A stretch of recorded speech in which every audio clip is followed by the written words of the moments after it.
Hello everyone, আসসালামু আলাইকুম। আজকের ভিডিওটা খুব স্পেশাল, কারণ মায়ের হাতে বানানো পিঠা সেই জন্য। মাঝে মধ্যে মনটা কেমন জানি খাই খাই করে, তো ভাবলাম কি খাওয়া যায়।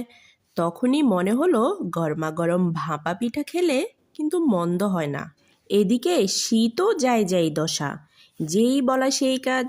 মাকে বললাম, সাথে সাথে আমার মা পিঠা বানানোর জন্য সব কিছু রেডি করে ফেললো। ইদানিং কেন জানি ছোটবেলার স্মৃতিতে ফিরে যাই।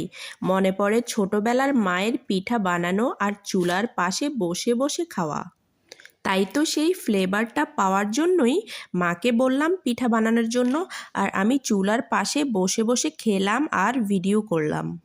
একটা সন্তানের জন্য এটা খুবই সুখের মুহূর্ত। আসলে বয়স যতই বাড়ছে মনে ততই ভয় হচ্ছে।